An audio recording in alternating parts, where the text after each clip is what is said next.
Hello there, our dear esteemed viewers. Welcome back to this episode of the Inter-University Debates. My name is Douglas Onen. This week we're looking at a couple of very interesting issues that have been making headlines in our country.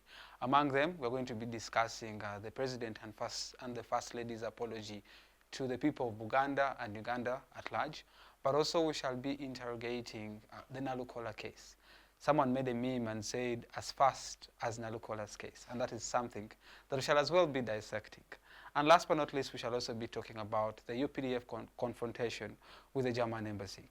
Joining me to discuss a plethora of these incidents is a panel of distinguished ladies and gentlemen who will help put perspective to the conversation and as well give us their view on what they think on these issues.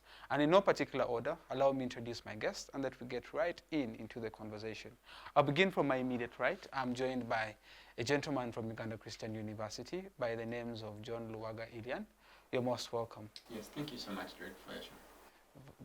Very happy to have you here. Right next to Eliane, we're joined by a lady from Makerere University, Miss Jackline Tumusiime. Most welcome. Thank you so much. Much obliged to be here. Thank you. Looking forward to having an interesting conversation with you. Right next to Jackline, we are joined by Jerom Okware. You're most welcome. Thank you so much, Rick. Thank you. Last but not least, we're joined by His Excellency Adonia Ainebyona. You're most welcome. Thank you, Drake. And good afternoon, viewers. Good afternoon. So let's just dive straight into the conversation. There are a couple of issues that I want us to unpack. And firstly, I want us to look at the UPDF confrontation with the UPDF confrontation with the German embassy. But just allow me to give brief context to what is going on. On Sunday, the 25th of May, we saw a tweet that was erected by Colonel Chris Magezi. Allow me to read this verbatim. The tweet says that UPDF suspends defense cooperation with Germany over ambassador's contact. This was on Sunday, 25th of May, 2025. The Uganda People's Defense Forces has, with immediate effect, suspended all ongoing defense and military cooperation activities with the Federal Republic of Germany. The decision is in response to credible intelligence reports that the current German ambassador to Uganda, His Excellency Matthias, is actively engaged in subversive activities in the country. The suspension will remain in force until the full resolution of the matter of the ambassador's involvement with hostile pseudo-political military forces operating in the country against the Ugandan government. This comes as a precursor to what happened in Gulu. And allow me just give a brief background to what happened in Gulu, leading to this particular report that we received from the UPDF. So we are all aware that there was a meeting of EU diplomats that happened in Gulu when they went to see General Salim Saleh over the erroneous, of course, activities, particularly in regards to human rights violations that is happening, particularly, of course, alleging it to one particular person who is the CDF of this country, General Muhoozi Kainerugaba. But this is just background to it. We're all aware that the EU diplomat stands on human rights and General Muhoozi. So the diplomats, they voiced their concern over the silence of government officials over the conduct of the Chief of Defense Forces, General Muhoozi Kainerugaba. This came during a meeting with his uncle, General Salim Saleh, in Gulu. General Saleh apologized on behalf of General Muhoozi and said that they will tame his conduct. In reaction, General Muhoozi asked the EU delegates to pack and leave Uganda if they feel stuck. During the meeting, veteran journalists, a friend to General Muhoozi, that is Mr. Andrew Mwenda, questioned the interest of the EU diplomats in Uganda affairs before he was told off by the former director of ISO, Mr. David Paul Cole, who is an advisor to General Saleh, that General Muhoozi should not behave the way he does because of the office he holds. So let's start the conversation. From that background, allow me to begin with you, John. Quite familiar and cognizant of the fact that the UPDF is an office that is recognized in the Constitution. And this stems from a background that we saw Parliament passing the UPDF amendment of 2025 with very contentious clauses to the bill that was tabled on the floor of Parliament. What is your take on this issue, because we know diplomatic relations are very volatile and crucial, but also the relationship between German and Uganda, but also UPDF, is one that has been very fundamental in maintaining peace, not only in Uganda, but across borders. What is your take on the same? Thank you, Drake, for the question, and actually also for the background you've given. It's such a wonderful background, and I want to believe that at the end of the day, looking at the question you've asked, we want to believe that the background we are going to have of UPDF and the relations with Germany started, I think, around 2020, and they came together with this ambassador of ours, His Excellency Matthias. They came together and discussed how to restore peace in the region, as you talked about it. They talked about how to improve defense ties with Uganda and the neighboring countries, because Uganda is involved in protection of other countries and helping them, given the East African community issues.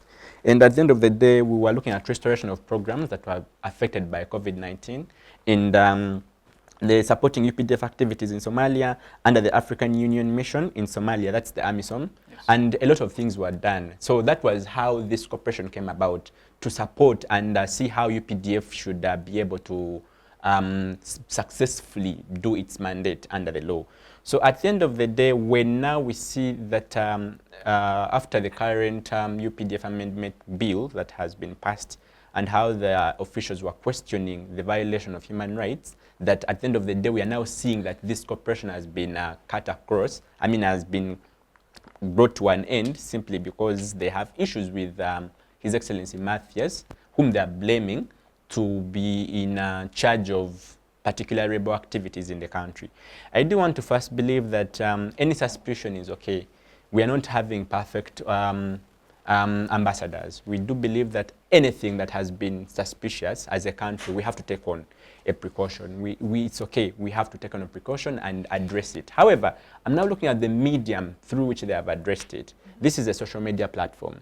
We have ways of mediating this issue before we go to social media to write about this ambassador, to suspend this ambassador from office, to suspend the whole cooperation from operation. So we had other avenues. We could have had other diplomatic avenues that we used while coming into power. We used while coming into the cooperation. Because when they're coming to cooperation, they never went to social media to report about that. They sat down somewhere on a table and discussed that we shall do ABCD. So I also believed that if they were to suspend the same cooperation, the same agreement and arrangements they had put, they should have gone back to the same table, agreed as adults that by the way we have a suspicion going on, but now this is what we are saying. We are saying let the ambassador first step aside as we make investigations, and that is okay.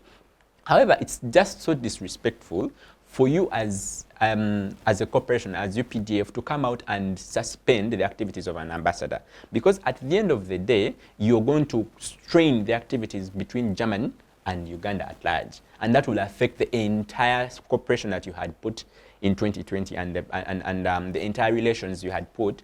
And at the end of the day, it will be a very bad move for diplomacy, because we're looking at the Vienna Convention on the law of diplomatic relations. It really strains ambassadors and all the diplomats from engaging in personal activities in other countries that would lead to their expulsion.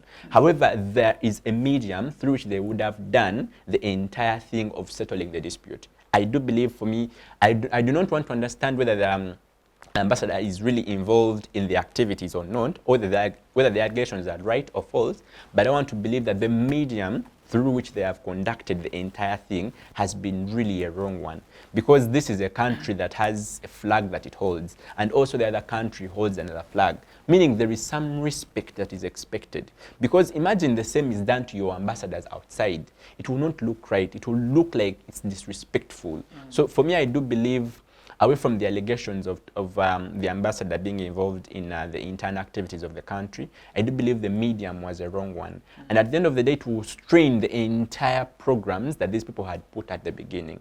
Because look, there is what we call the Chesterton fence. The Chesterton fence is just an ideology that has been put forward, that before you break a tie, before you break that fence when you're moving into the woods, before you break that fence you're found, ask yourself, why is it in the first place there? Like, why was it put? The idea is that you might be walking in a bush and you find a fence. You don't know what it is, but because you've just found it and you want to make way, you'll break it. So at the end of the day, you don't know what they were trying to guard against. That's why it's called the Ceasor fence. Ask yourself the reasons why something was put at the beginning. So before the entire UPDF body and authority would have put an end to this cooperation, they should have realized the merits of why in the first place they met, to put forward this cooperation, to make sure that they work together to support the UPDF activities. Because I do believe that Germany as a country has done something progressive in supporting the UPDF activities. And that's why I think they are able to go and do their military operations in Somalia and also in other countries, because they have a cooperation, they have soul ties with other countries. And these soul ties cannot just be broken by just a mere tweet on Twitter, that please, we have cut this cooperation. It's going to really restrain the others who do even want to cooperate with you. If that's how you have your dispute resolution mechanism, they will even fear. If another country wants to cooperate with Uganda, it will really be a bad move. They will fear that actually in terms of dispute resolution, these people will expose us on social media. These people will throw out our diplomats as though they are nothing. So at the end of the day, the idea is the methodology used, the modus operandi of the UPDF towards this issue has been a wrong one, and I feel like it does not observe diplomatic relations between countries. Thank you. You raise quite significant argumentation in regards to diplomatic relations being affected, but also that argument raises an issue in regards to the image that it creates, the international image it creates in suspension of the activities between the Federal Republic of Germany and the UPDF forces. Allow me get to you, Jackline. Understanding the context that he has brought up the conversation, and knowing that Uganda is a country that has, for over the years, of course, worked with a couple of international corporations in dealing with particularly security issues internationally. Germany as a country, but also its office here in Uganda, in its embassy, they have been very fundamental in supporting the activities of the UPDF in AMISOM in Somalia.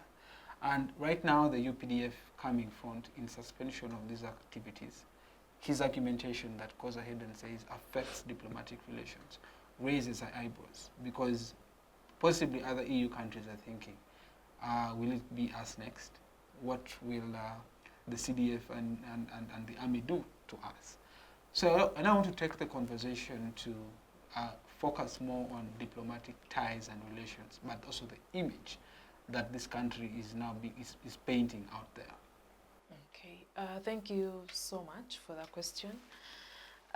This whole saga and situation between UPDF and the German embassy, or in particular as the CDF General Ainebyona tweeted last night at around 7:39, he stated that actually he does not have an issue.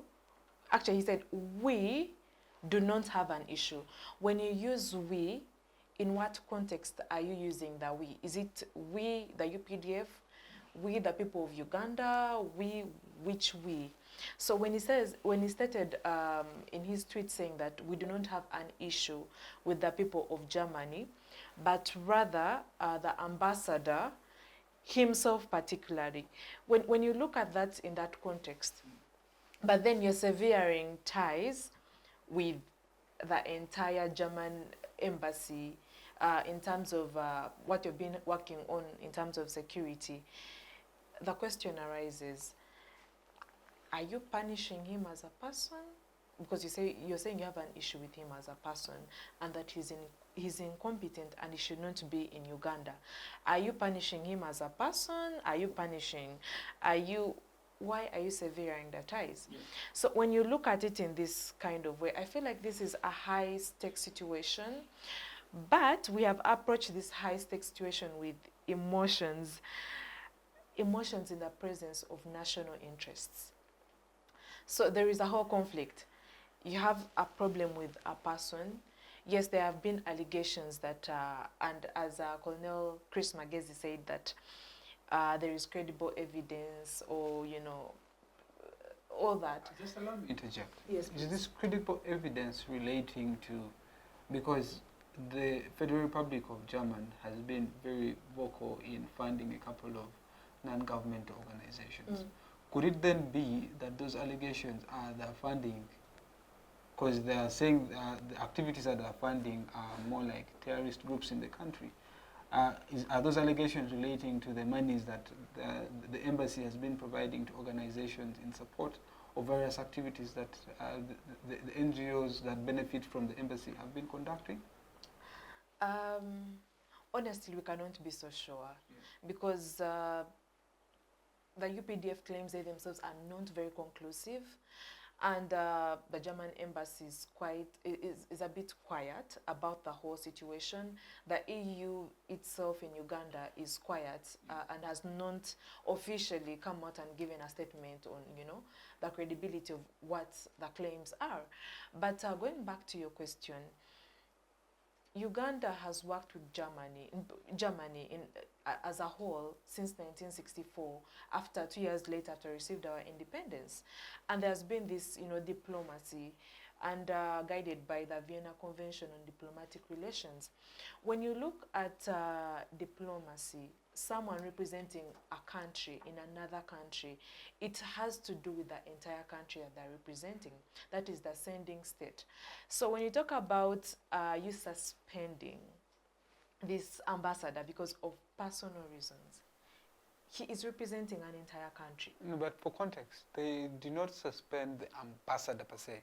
They just went ahead and suspended the cooperation of the UPDF with the Federal Republic of Germany. Yes, but then it also involves, I don't know if you've been following, because it has been a sequence or, consecutive actions. It also involves him packing and leaving Uganda. Actually, not only him, even the other EU diplomats. Yes, who are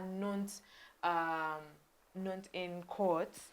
I don't know, in alignment with Uganda's, interests, or when they're going beyond what they're supposed to be in Uganda, they should all pack their bags and leave.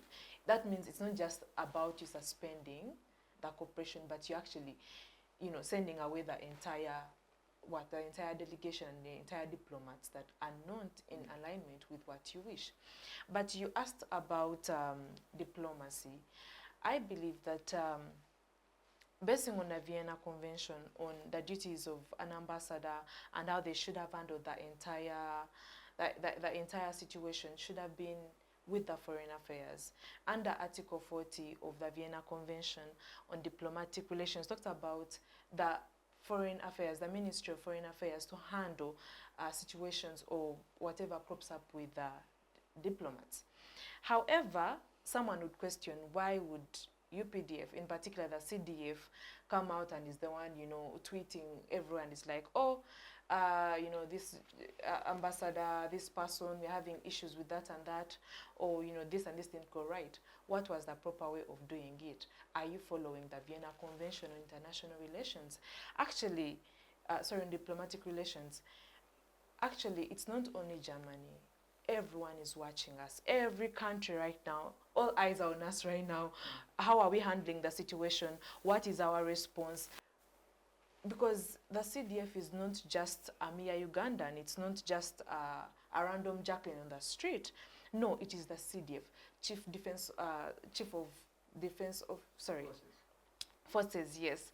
It is not just a random person on the streets. This is a person who is held in high regard, who is, making all these claims on Twitter, public platform. Everyone is watching us.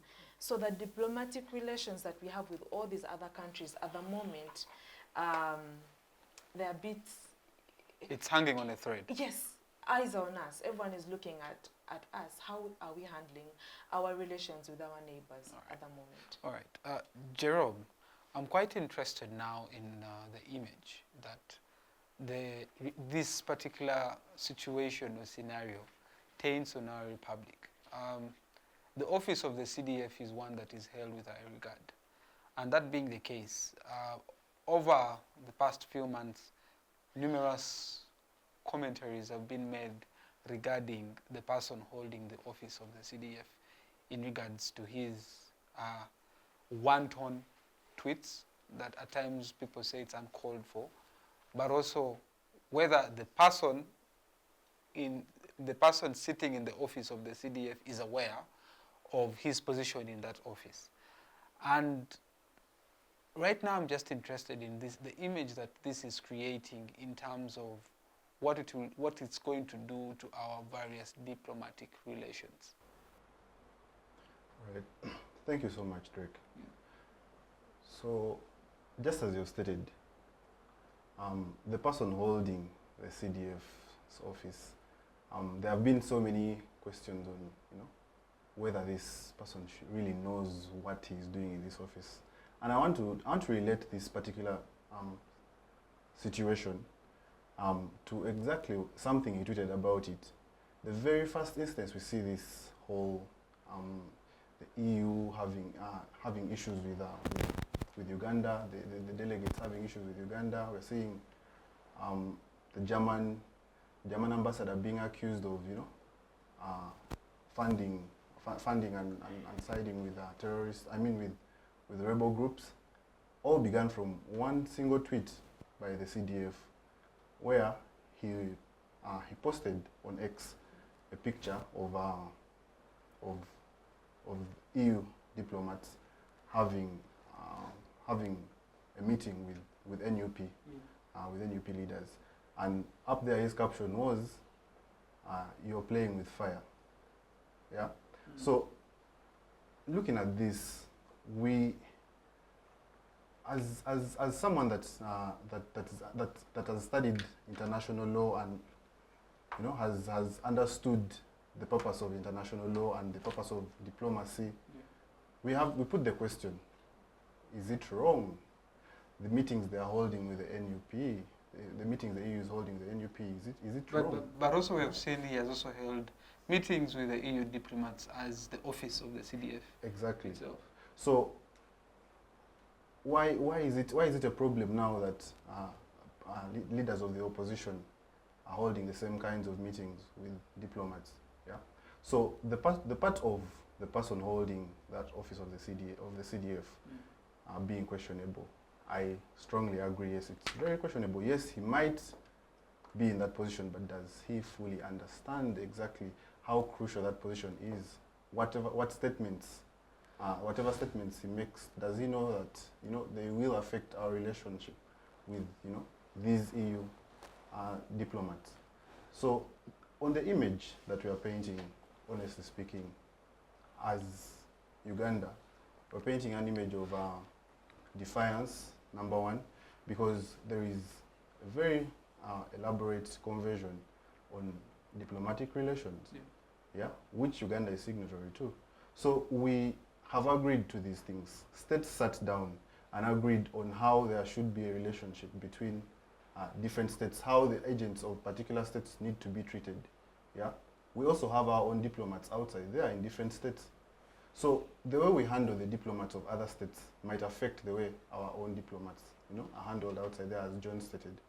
So I think handling the German ambassador, Matthias, the way he was handled, publicly embarrassed, and it looks, the image is so tainting, of such a person. These accusations that are being placed on him are very grave accusations, yeah. And the mere fact that they're not backed up with evidence as they ought to, it makes it look like it's coming from a point of hearsay, or as some people have termed it, fear and scared of the mere fact that these people are siding with NUP.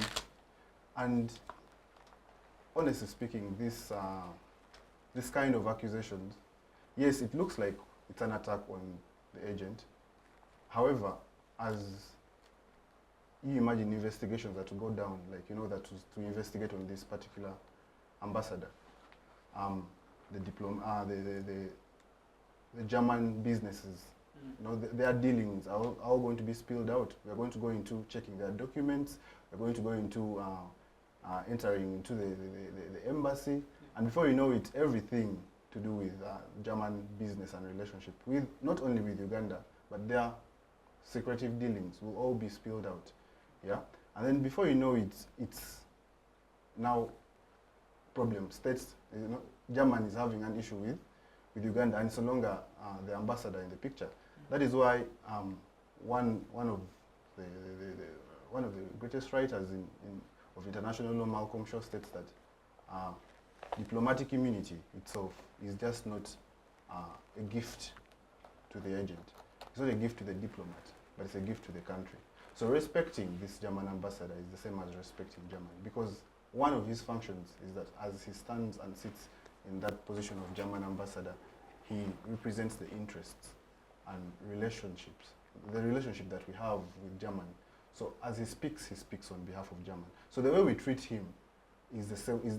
I don't know. We'll paint an image of the way we regard Germany as a state entirely. So these kinds of accusations don't just go down to him. Even if we said we have the evidence, we are sure that he has done these things, that we are sure he has funded rebel groups and so on. I really, just like Eliane said, I do not believe that the best way to solve these diplomatic issues is by posting it on X. Yeah, I think there must have been a more diplomatic way. Sit down on a round table, talk about the issues.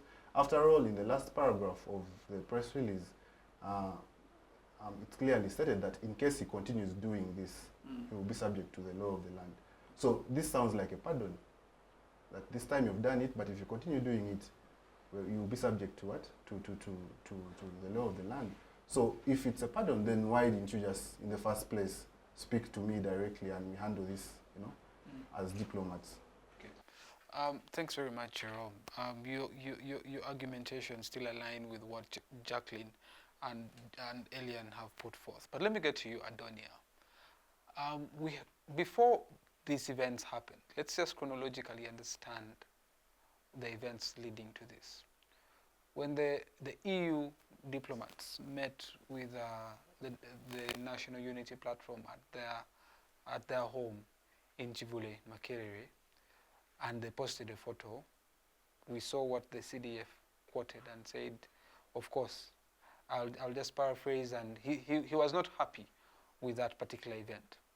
But also we have seen a number of times the EU diplomats, but also the EU diplomats in their various capacities have met with the office of the CDF and also with General Muhoozi Kainerugaba himself.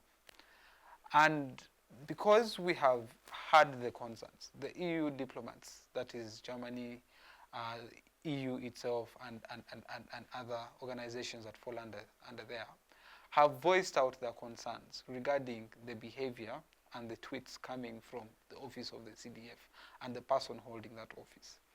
Now, that alone, with the way we know what is happening, we are gearing towards 2026. Possibly someone could argue that there is an idea relating to an operation towards the opposition, primarily National Unity Platform as a party. Because see what happened. A few days after he quoted that tweet, we saw what happened with the Eddie Mutwe issue.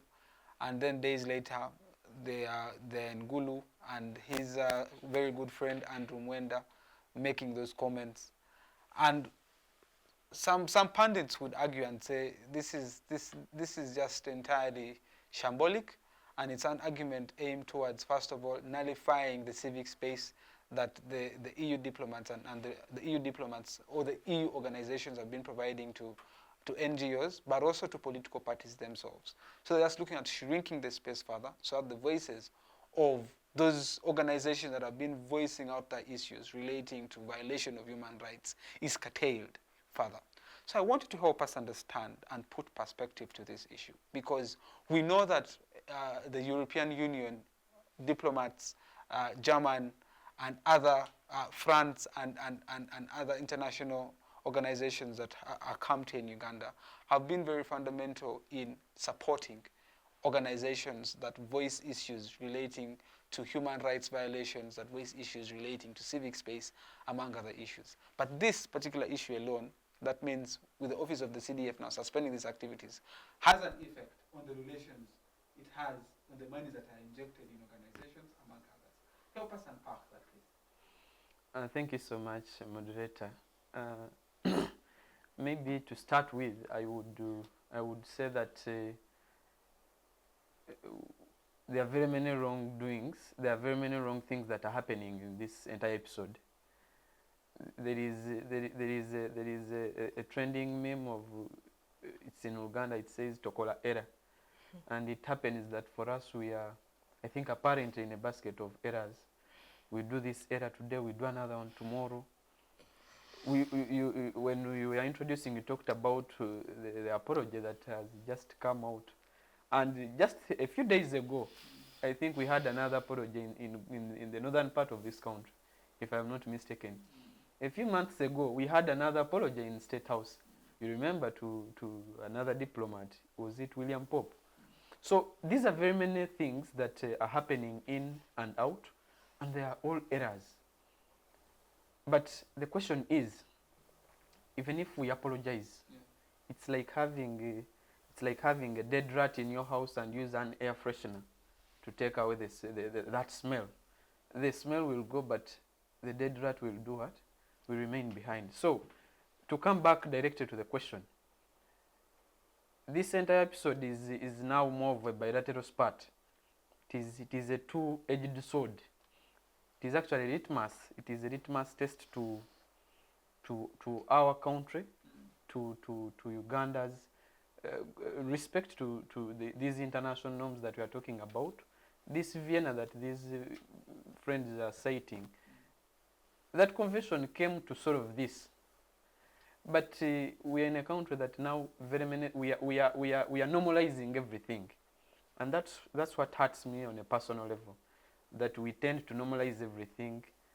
In the first place, the communication, I'm happy that it came through the Public Relations Office of the UPDF. I am happy, but still sad. I'm not saying it is right, but the usual days we would get it from the official hand of the CDF. At first I thought it's not the CDF behind the account, but we have not had a statement to say that no, I'm not the one behind the account. Yeah. You get it? So we get a communication on a Sunday evening talking about a diplomat, like how my brother has stated. You're not talking about, is it Matthew? You're talking about German now in this case. You're talking about German. So whatever we are going to do, as Jackline has stated, that the entire world is watching. That's why I said it is a litmus test to Uganda's stand on the already established international norms and diplomatic relationships. But also to the Europe's stand on protecting its envoys. So whatever decision we are going to make, whatever decision, the world is watching, and it will absolutely have to affect the security partnerships that we have had in this case. And it's not only that. Talk about the foreign aid. I am a believer, and there is a preacher who told us that in the heart of your hearts.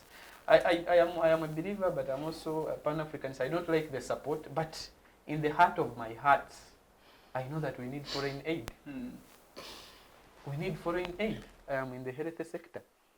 I have interested myself in the health economics of this country, across all regions of this country.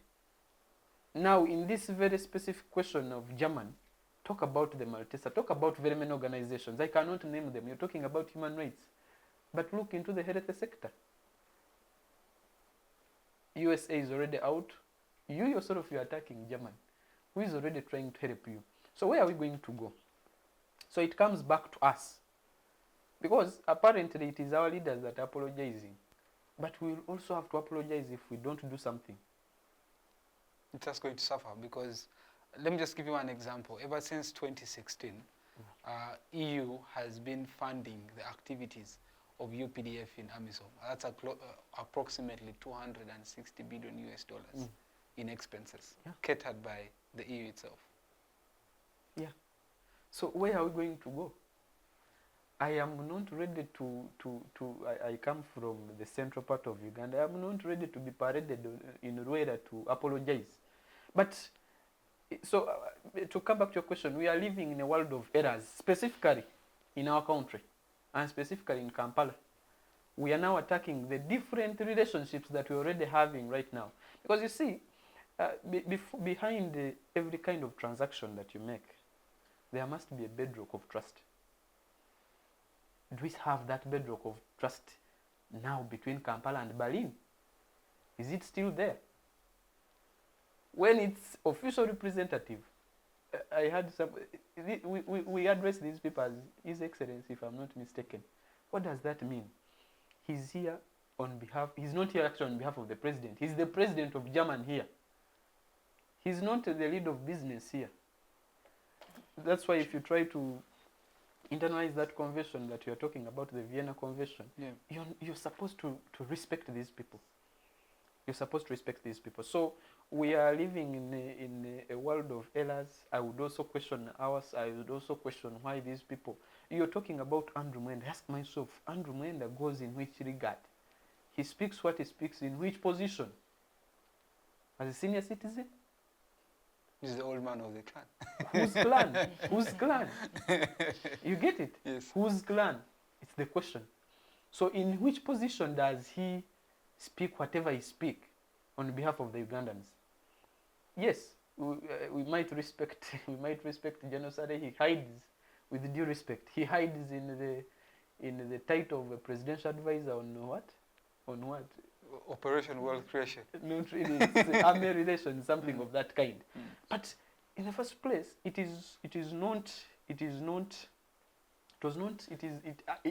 don't see any harm in the European Union meeting the National Unity Platform. They don't support it. And I wouldn't dream it taking on the leadership of this country. But I don't have any issue in these people meeting. Because the European Union is here. Talk about the human rights organizations that meet the European Union. What's so big in meeting the European Union that it actually raises very many concerns? As my brother has talked about, we are not saying that they are not entirely funding the terrorist attacks or whatever thing that they are projecting. But I believe this country is one of the countries that have the most sensitive intelligence. This country. You want to try it? Move outside this gate and start plotting something. We are only 5 people here. Let us get more 5 people and we become 10 and we start plotting something. You'll know what it means. So, how, out of a sudden, do we start raising such issues? But also considering the events that have happened. Considering the events that have happened. Yeah. Because you see, in that regard, if we disregard common sense, then we're in danger. Okay, we are not saying that they are not behind anything, but with the intelligence that we trust, that we have seen, that has proved us day in, day out, with the subsequent things that have happened day in, day out, on X and on the social media platforms that we see with our naked eyes, how do we run into such a conclusion over a weekend? How? All right. I think that's a question then we'll leave to our guests to also ponder about, because personally, as in my capacity as Douglas Onen, looking at the events leading to such a comment on a social media platform of the acting Defense Forces public person in charge of information, that is Colonel Magezi. Firstly, it wasn't right. I agree with John's submission and Jerom in regards to the methodology employed, but also in regards to, of course, the Vienna Convention and to the international instruments that Uganda is affiliated with. We then stand in a very compromised situation. So that leaves us in a situation where we, first of all, sever ties with German as a federal republic, but also hang on a thread with other international organizations and bodies. So that question of our public image is something that also you guys have succinctly made submissions and contributions towards that regard. And I think maybe as we go to the half of the show, I'll just pick 1 or 2 thoughts in regards to what can be done differently, really, in how best we can foster relations with German, but also other international bodies and countries, in seeing that relations are not severed. John. Well, before we even continue further, I wanted to give a brief understanding. You see, on the UPDF just to give a brief background and how the UPDF has come into these things of severing the entire cooperation that they were having with Federal Republic of Germany. I'm looking at the UPDF in the current happenings of 2025 as a menace. It is becoming a public nuisance, that it is involved in literally everything that is political. Remember when they were trying to create the UPDF army, it was supposed to be an independent body of people supporting and guarding the people of Uganda. And that's why it was called the UPDF, Uganda People's Defense Forces. But the current happenings towards 2026 portray the UPDF as though it is now diverging from its trail, from its route that it was, its mandate. We are seeing that it is involved in trying civilians as the current thing that we are having. We are seeing the son of the president involved in commentaries on the media that actually portray a negative image and the entire thing for the UPDF. And I'm seeing it is being used as a tool for politics. So now coming back to how this whole thing happened, you raised something important before this question, that looking at the happenings of the EU delegates, how they were meeting the new people and how they met Salim Salih on the opposition things and how there were human rights violations, I do want to believe that the current happening can be linked to that meeting. That after them being blamed for violating human rights, we are now seeing the CDF coming out to throw them out of the country. We are saying that the CDF is now becoming the custodian in this country, that now he knows what is right and what is not right, and what should be talked about and what should not be talked about. I do believe he's portraying a very negative image for this country, because now we're not blaming him as Muhozi, we are blaming him for the office he's holding, because this office is pertinent in our relations with other countries. Realize that in other news, we have been seeing him attacking other countries, attacking other states that are independent of Uganda. And then they have called for apologies, that please let the son apologize. That has been a very bad image that he has been putting out there in the recent years, in the recent past. So at the end of the day, we do want to believe that there is a lot that can be done. There is something that can be done to salvage the situation. We do believe not all has been lost. You see, the whole problem of the UPDF versus throwing out the EU delegates and severing ties with the cooperation has been linked with politics. I want to link it with politics because even the reasons they are giving for why they are throwing this one Matthias out are not sufficient enough regards the situation, the context in which we are going to analyze the entire situation. That it is after you being blamed for the entire human rights violations that now you come out to say get out. And we are looking at it in the context of 2026 elections. We are looking at it in the context of the UPDF amendment bill. That's why the entire thing of UPDF is now becoming a menace. That now UPDF is running away from its mandate. It's losing its trail. It's going to go back to where we were, where the army is going to work for one person. That is why you see the CDF coming out to make commentaries that we are going to arrest this person and nothing will be done.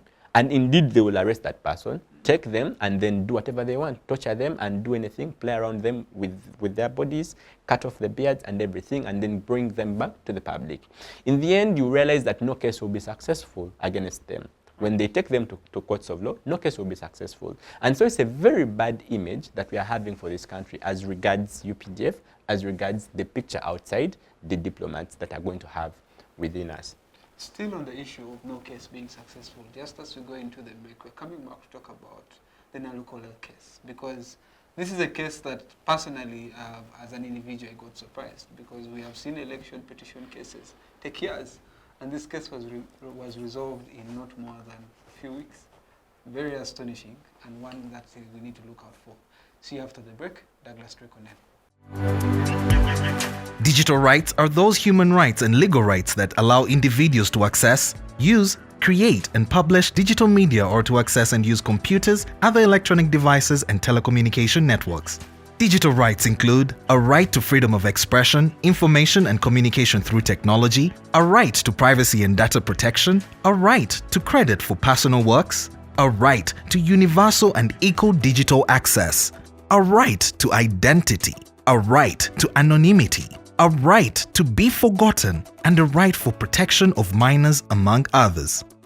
The state's digital rights are frequently violated through various unfair actions, for example, blockage of websites and social networks, theft of credentials, unauthorized use of people's data for personal gain, privacy intrusion, online censorship, arrests and intimidation of online users, internet blockages, and the proliferation of laws and regulations that undermine the potential of technology to drive social, economic, and political development worldwide. It is hence every citizen's responsibility to respect rights of other digital users and to speak out or report to the responsible parties when one's rights are violated.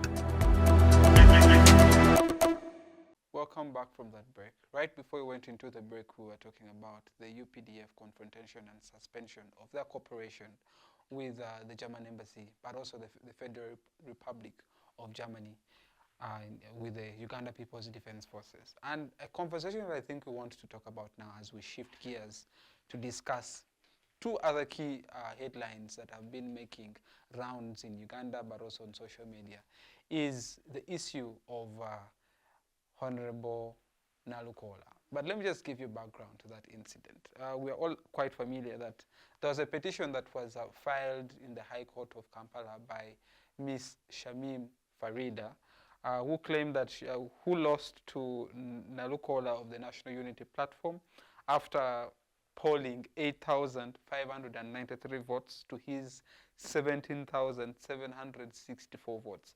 So Ms. Nambi Farida cited incidents of voter intimidation, ballot tampering, and disruptions at the polling stations in areas considered NRM strongholds. But also, still in that regard, the High Court, therefore, in Kampala has annulled the election of the opposition politician Elias Luyimbazi Nalukoola as Member of Parliament for Kawempe North City. Of course, the Electoral Commission, the court cited electoral irregularities and ordered that the Electoral Commission to conduct a fresh vote. A few months into 2026, but we still have to organize another by-election in Kawempe. I know conversations around wastage of resources, among others, would rise. But also, Ms. Nambi raised a couple of concerns. She said that her voters were intimidated from turning up. Approximately, she said she had over 17,000 people who were in NRM strongholds who were intimidated and couldn't appear in court. And court found it valid. To that effect, we are going for a fresh election. And here we are, discussing the Nalukoola case. Let me start with you, Jack. This is a case that has raised eyebrows. The other camp of the NRM party is extremely happy that justice has prevailed. You know, there is a saying that says, justice delayed is justice denied. In this instance, justice has been served. It wasn't denied, it wasn't delayed, just on time. And we have had a number of incidents where we have seen electoral petition cases taking 4 years, 5 years, or even results coming after the next general election is organized. But this one took weeks. Others could say it is politically geared. Others could be, there are various argumentations affiliating to that. I'd just like to pick your thoughts, and all the other panelists also on the same. What do you make of this Nalukoola case? Thank you. Very, very interesting. I was following a discussion about the same case, and someone was saying when they nullified an election in Kenya,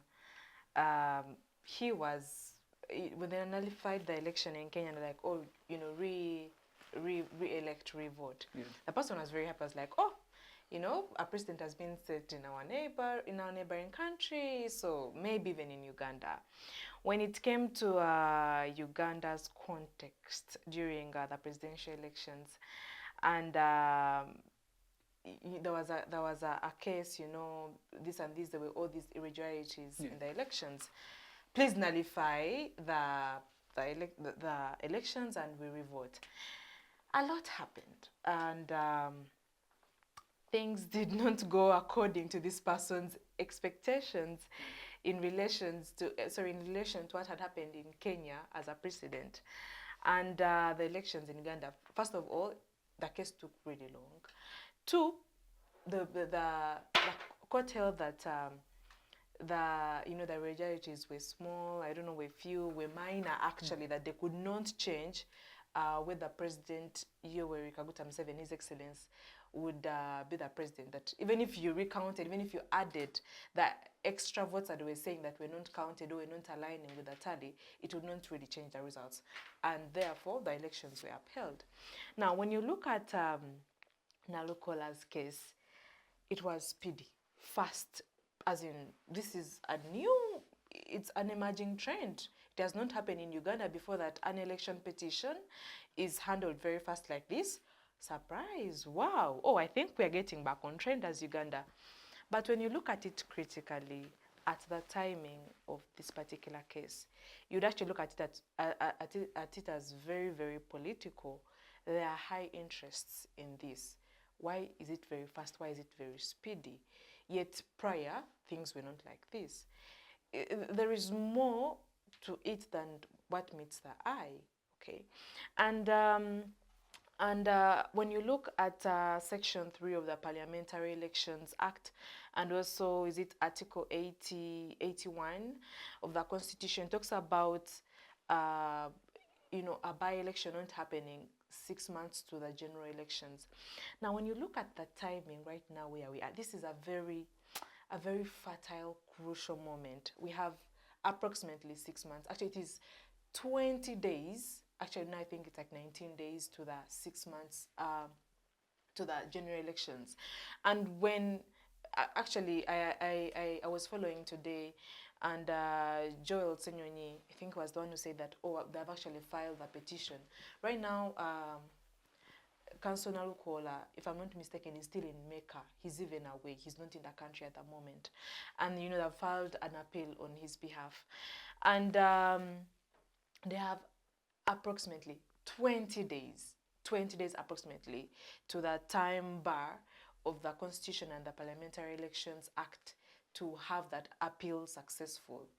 And right now we have questions. Will the appeal be decided within the 20 days, within the next 19 days or 20 days before the bar the 6 months bar is met? Because if it's not, then it's a knockout. Well, it's a technical knockout. It's a technical knockout. So you can't organize elections. Like that, the timing, bajibaze bulungi proper. And you look at, I know the citizens, of course, we are concerned, taxpayers' money, the time you're wasting, you make us redo the same thing. And then, oh, I have actually also seen pictures trending. And you can look at the face value of the merit of the judgment and the case itself. You know, claiming that 16,640 votes were not counted. Then you're claiming that Councillor Nalukoola, he appeared on the voting day and was persuading, you know, voters. He was campaigning. Yes, he was campaigning on the voting day. But there also, you know, it was actually covered live. This whole elections was very, very it was very, very interesting. Widely talked about. Yes, widely talked about. But also we also saw the beating of journalists to prevent them from covering the event. Of course. Yeah. But there are particular two images that are trending. One of Farida Nambi herself in a yellow gomesi on the voting day, one when she's casting a vote. Okay, it is trending, and like, you know, it was widely covered, this whole elections. She was casting a vote. That was the first one. Now, this juxtaposed with what you're saying that she was this bad from voting, she was disenfranchised from voting. Then you talk about the fact that Councillor Nalukoola appeared on the voting day, you know, campaigning. Then there is another picture of Farida Nambi in a yellow. You know what yellow, of course, represents. It's the political party that she's standing on or representing for that election. And then she has a ballot paper and she's showing it like before camera, like, guys, her name is ticked. It is her herself. So who is playing which games? Who is lying to who? Did courts... Who's playing politics here? I get you. Okay. Let me just pass on to Jerom, because from the analysis we get from Jackline, you get the feeling that there is a political push towards the decision that was made by court. I know they will say that we are young lawyers, we needed comment on election petition cases, but things that are happening in this country are quite peculiar, they're strange.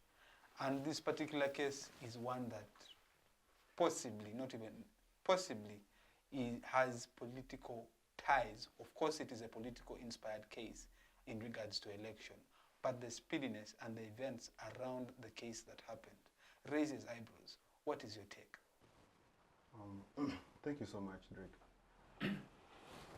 To begin with, I want to recognize the fact that this case is a very, it's as you said, it's a political tie. It has two very dominant political parties involved. We have NRM, we have NUP, and in regards to also the circumstances that have been happening around the whole political environment, we have so many emotions attached to the whole, upcoming elections. We have so many emotions attached to any kinds of elections that emerge today. Yeah. So it's easy for us to come out and say,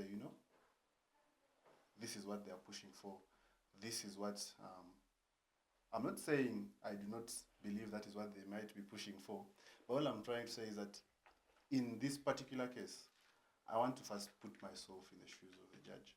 Yeah, we realize the grounds that Farida is giving as to why she's bringing this petition before court is number one, that there was vote bribery and intimidation. There was obstruction of voters and election officers, and then campaigning on the polling day by Nalukoola.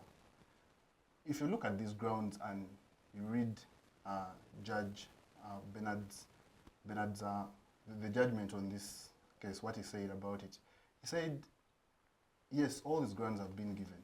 He handled actually one ground he went ground by ground.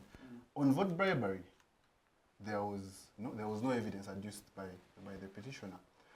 Meanwhile, all the other grounds that were raised had something. For example, obstruction of election officers. There was evidence that the petitioner's voters obstructed the election officers. However, there was no evidence adduced that actually the respondent had what? That's Nalukoola was behind this whole entire obstruction. There was also evidence of intimidation. There was evidence that not all votes were counted.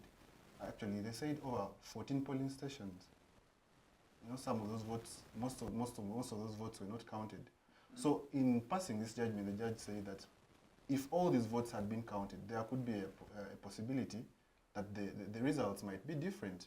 So the reason as to why his rationale for there being a by-election is not grounded on, it's not directly grounded on political drive, but it's grounded on issues of democracy. What happens, if most of the people have not voted?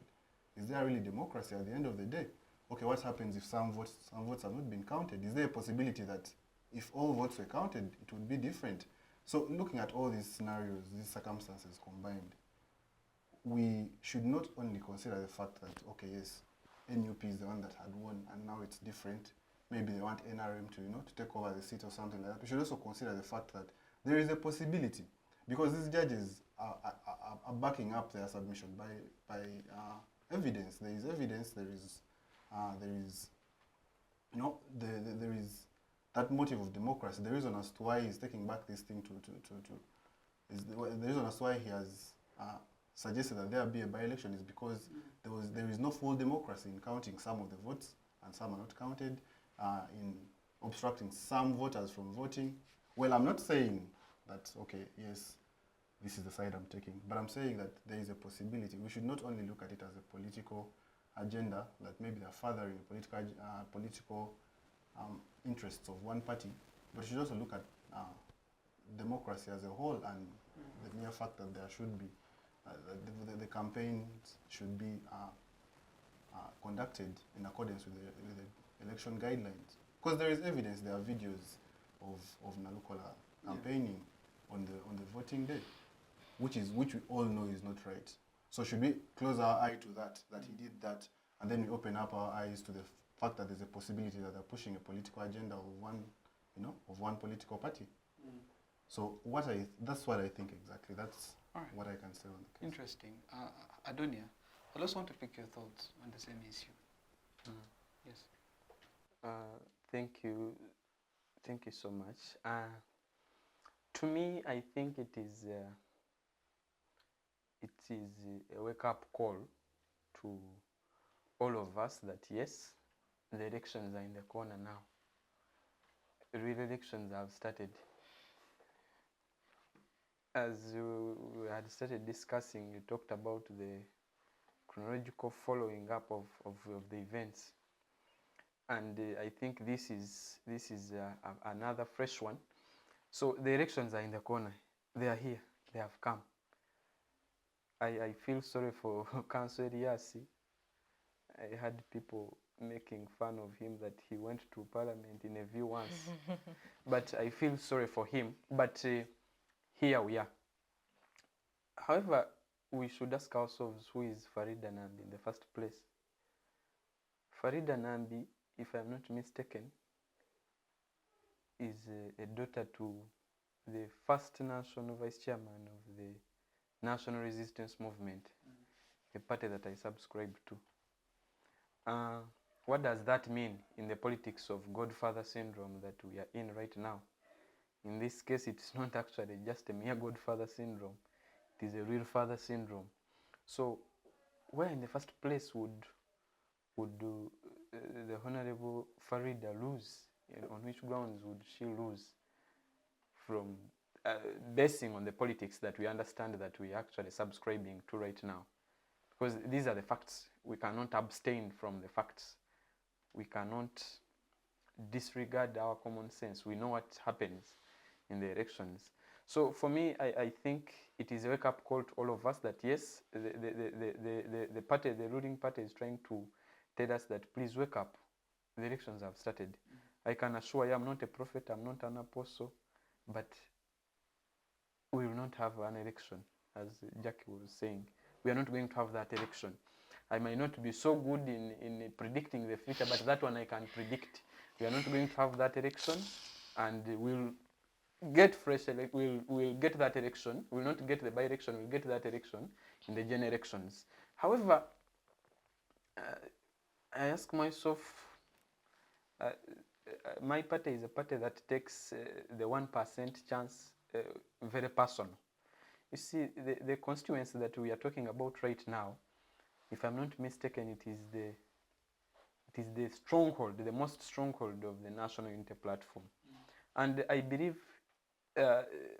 this court ruling is actually going to give Nalukoola a more, should I call it, energy on ground.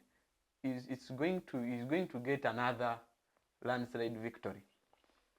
Because we had an election where almost every party member that is experienced in politics and ground was on ground in Kawempe.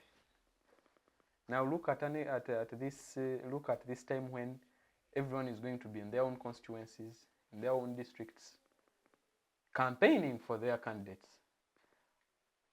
All of them were here a few months ago campaigning for one candidate, the Honorable Farid. In this case, in the coming days, they are not going to be around. But they still lost, and not just a mere losing. Landslide. A landslide losing. There is a landslide win and a landslide loss. So a landslide losing. When the resources were there, everything was in their favor.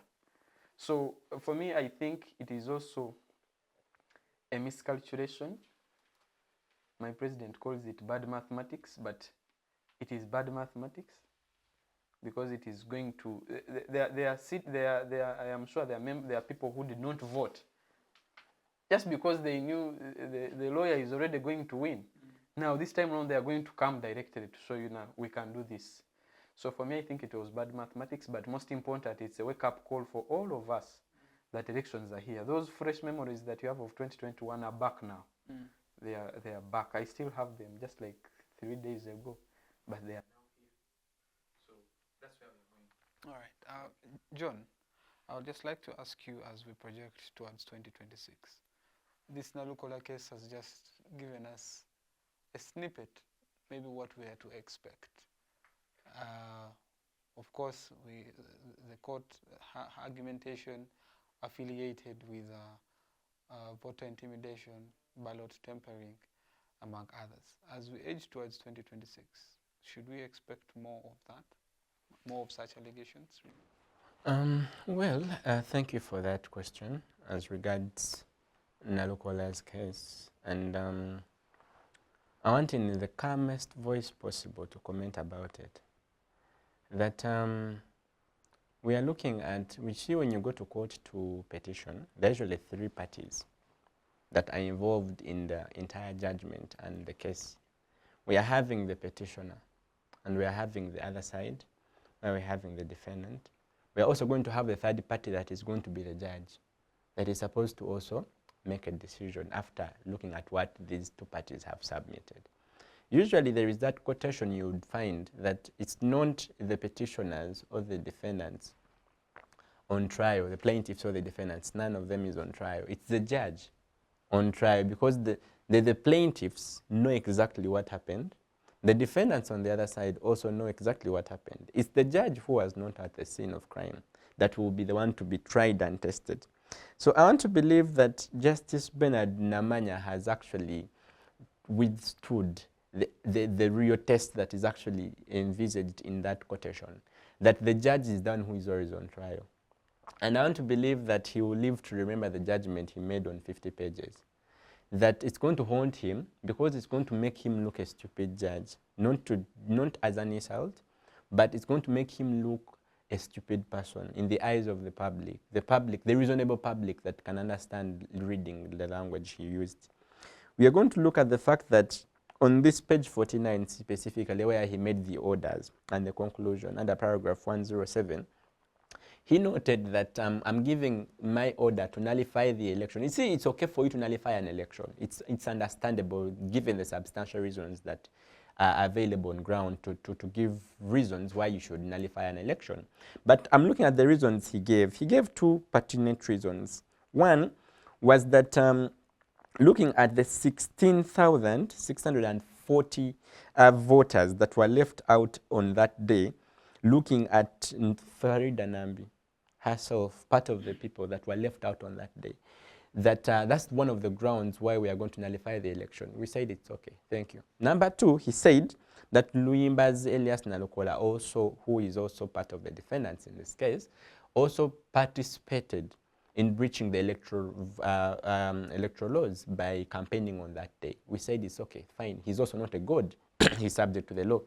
But now, after that, pictures are moving around, as she quoted about them, about Farida Nambi herself, who is quoted in the judgment as though she didn't vote. We are seeing her being putting the pictures up that indeed have voted on this particular day. That alone, that one lie alone, nullifies the entire judgment on 50 pages. It makes it look stupid, because it makes the judge to look as though the judge was used as a tool for politics. Because you cannot tell us that the judge did not get a picture. You say a judge in law is not supposed to be an island. The judge is supposed to work for the people under Article 127, voices of the people. You're doing this in justice of the people. So we expect you to also have a thick ground from which you're giving your judgment. You're having a background from which you're giving your analysis. The judge shouldn't be an island on a piece of paper that for them, they don't know what is on ground. The judge should have been aware of the picture. The judge should have been aware of the intentions that indeed Nambi Farida voted. By you quoting it in the judgment, it means you had no idea about anything, for you just followed what the parties presented, of which you're not supposed to lie to the public. That one lie alone nullifies the whole truth in the entire petition, entire decision. So at the end of the day, we are looking at it coming about 4, 5, 6 months before the general election. And we're now looking at the practicability about how this shall be enforced. How shall we now go back and do campaigns in the same period when you're having preliminaries for other political parties? How shall we then go into that whole thing of organizing a fresh election? For me, I do want to believe it's a political decision, and I do not want to give it the attention it deserves, because not even any other rational person could write such a decision, given the circumstances at hand. You might lie to the public about what happened in Kawempe, but not by saying Nambi didn't vote. You can lie about how the entire process was fragmented and how the voters were intimidated. Look at the reasons how and why they were intimidated. Why didn't they turn up?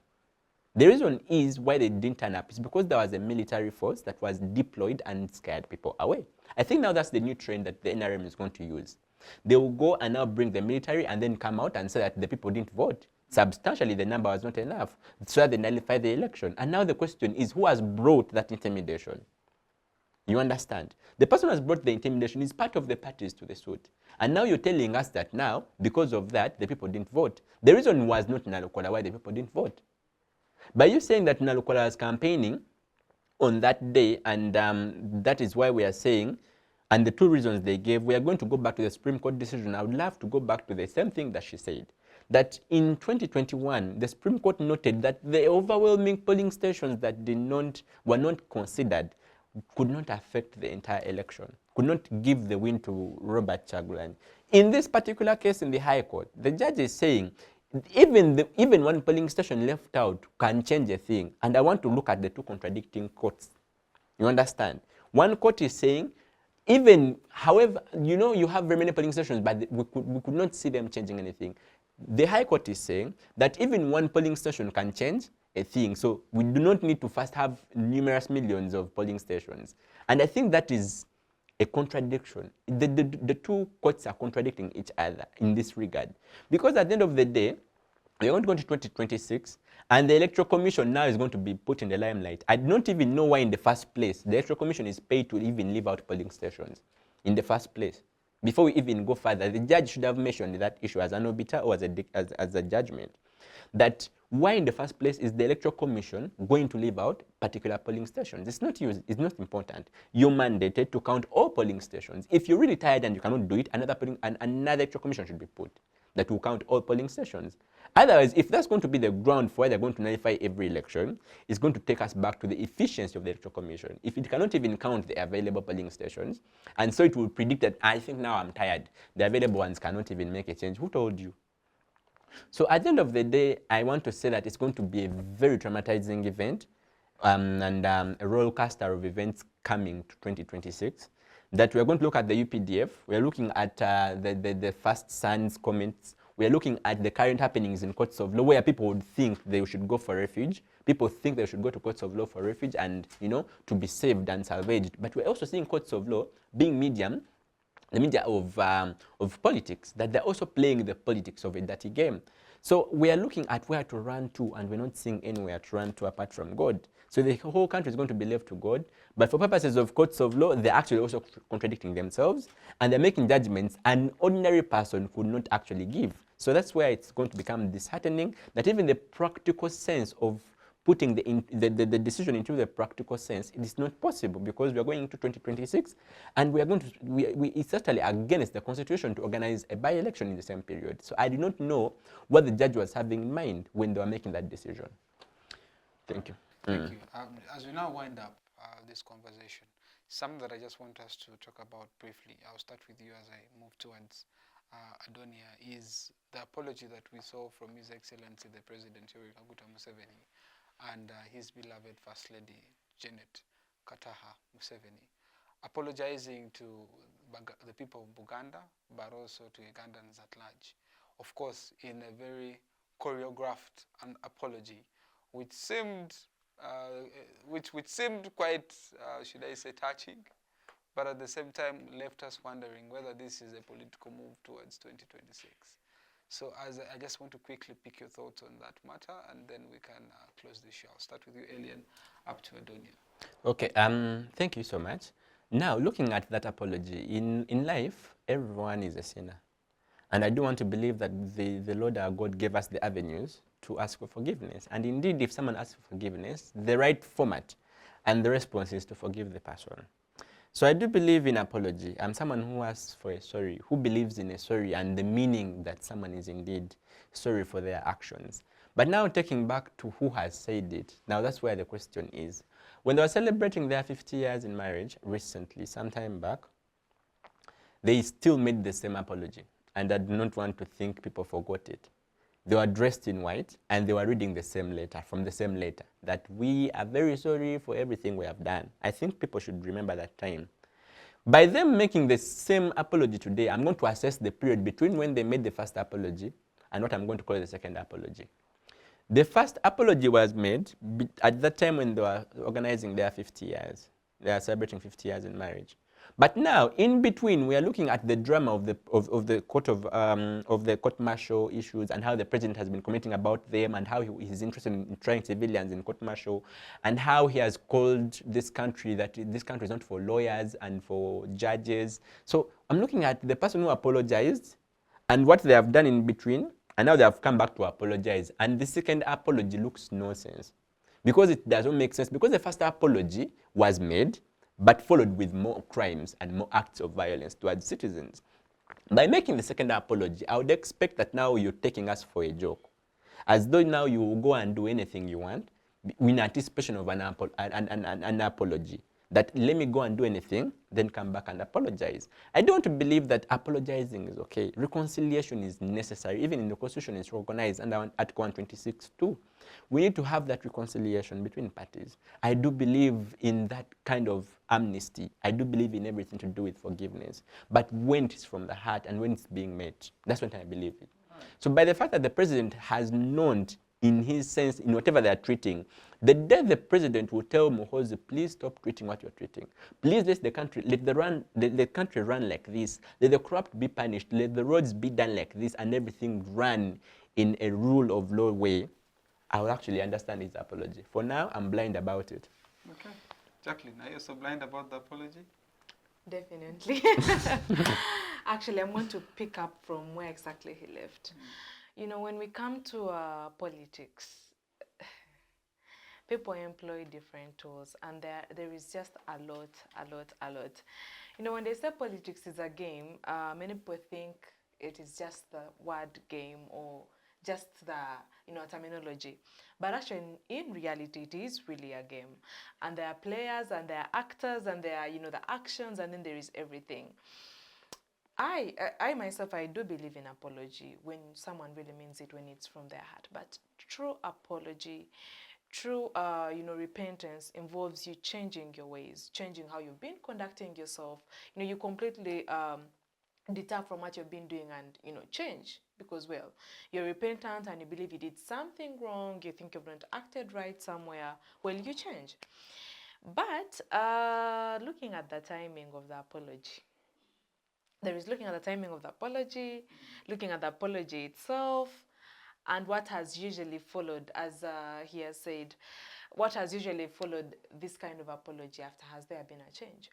What are Uganda's aspirations at the moment? Do they want an apology? Well, several times I have seen Mark Zuckerberg being called out in court, you know, for Facebook and, you know, the violations of, you know, children's rights, privacy, all that stuff, you know, exposing to kids. And court has been calling him out during the cases, you know, apologize to these mothers, apologize to these people. And, well, such circumstances, maybe an apology may be what is necessary. But looking at what Uganda needs right now, do we need an apology? Is that what we aim for? Is it what we need? Well, you're apologizing for what? The human rights violations? Are you remedying something? Are you doing something? Are you releasing the political prisoners? Are you, you know, reimbursing those that have been economically harmed, or those that, are you doing something in a connotation or with, you know, going with that apology, not just words of mouth? People need actions. What do they need right now? Ugandans are crying and voicing, we need change, we need transition of power.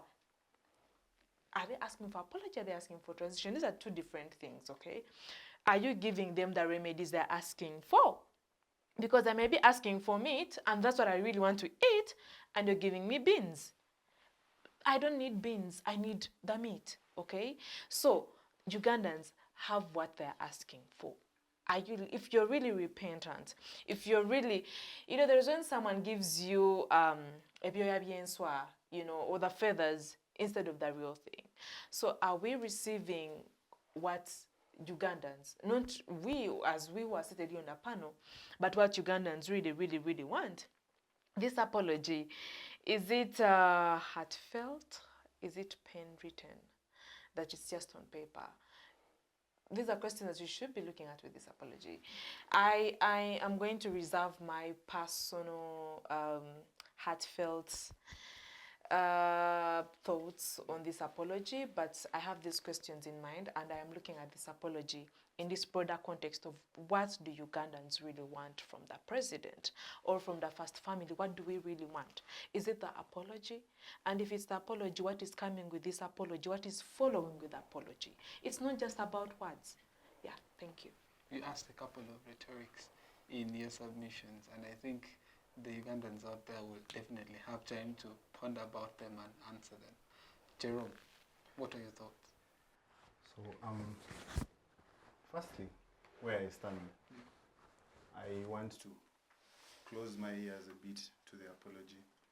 You know, we all, as they stated in the apology, we are all humans and we make mistakes and so on. Yeah. But if you told me sorry today for some mistake, for a particular mistake, and then told me sorry again tomorrow for the exact same mistake you said sorry about yesterday, and then said it the third time, and then you kept doing it over and over again, the sorry loses meaning. Yeah? I want to go back to what Eliane said. The apology only takes effect in case there is change. In case there is change, you say, I'm sorry, and then, do as you ought to do. You act as you ought to act, to actually show that, hey, I'm really sorry. That's now where we see that actually the apology was, carried a bit of water and sense in it. I'll use an example.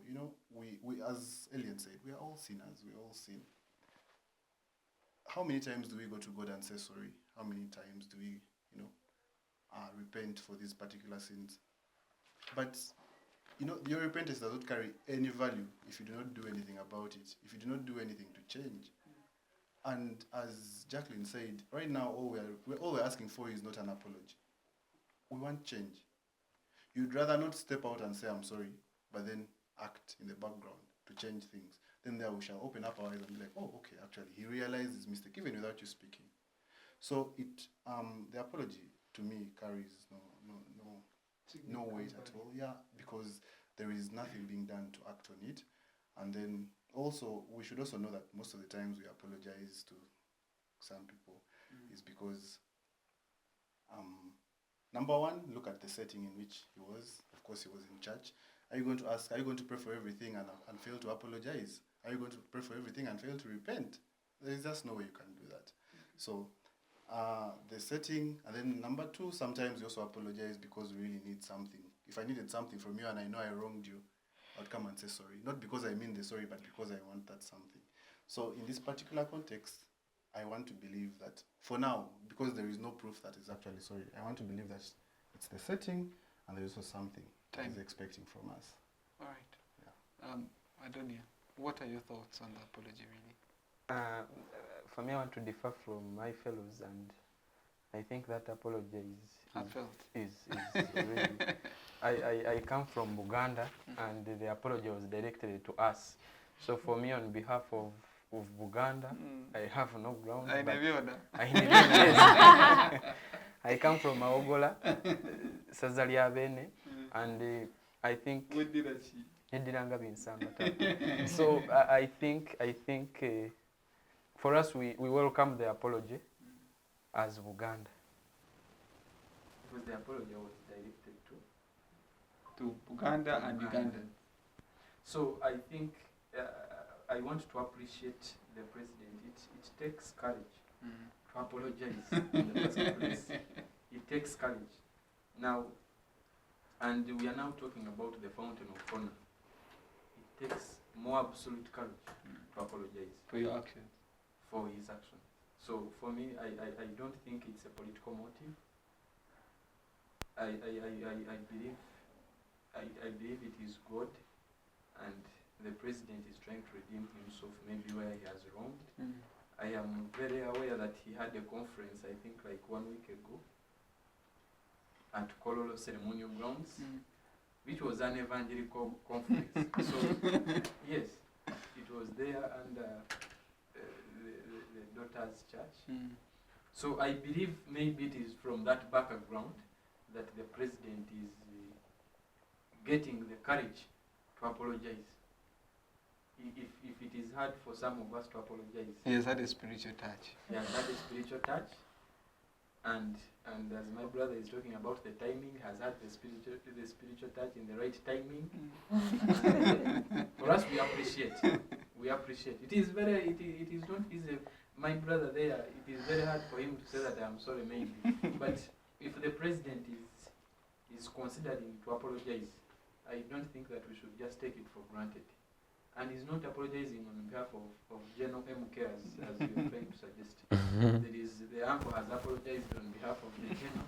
So this one is apologizing on behalf of himself. So for me, on a personal level, I appreciate the president. No, just before you continue, on behalf of himself, for what has he done? For whatever he has No, like list like 2 or 3. For whatever he has wrong, you see. So that you say that they have actually not changed. I am a believer. I apologize every evening and I repent every evening through the Lord's prayer. Sometimes when I've just remained home.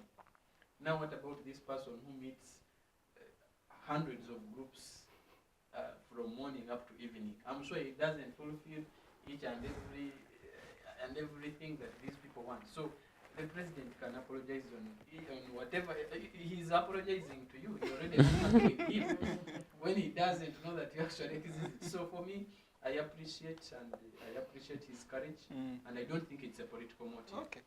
All right. I'd like to thank you. And as I've heard from His Excellency Ainebyona, the apology was heartfelt. Absolutely. And I would also take on and say thank you for apologizing to Ugandans. But as someone who is supposed to be neutral, I would say, of course, the apologies have reached to people who have taken it on, but also it has also fallen on ears who are saying it is just a political motive. His argument is he has apologized before, and what are the actions that followed therein? This is an apology that has come at this time, but you come up with a counter because he has had a spiritual touch, really, and at the right time. We have had a couple of rhetorics from Tumusiime.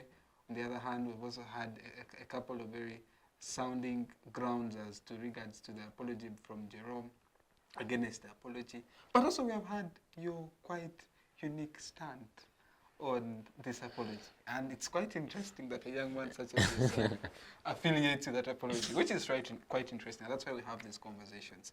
So at this point in time, I would also like to tell you all, for those that you have wronged, go and tell the people sorry. Okay? And act differently. Otherwise, thank you very much, Adonia, for taking time to join us. Thank you very much, Jerom, for taking time to join us, Jackline and John for joining us in this conversation. It's been a very wonderful show. I've had a lot to learn, and I also know that after this show, I need to go and make a phone call and say, I am sorry. All right, it has been Inter-University Debates, and it has been brought to you by Center for Constitutional Governance, aired on Civic Space TV, to the production crew, Ronald and Paul, for making this possible, and always bringing it right to you on time. Thank you very much, and to our dear esteemed viewers for always catching up and following the Inter-University Debates. See you next week, same time, same place. Douglas Onen is my name. Bye-bye.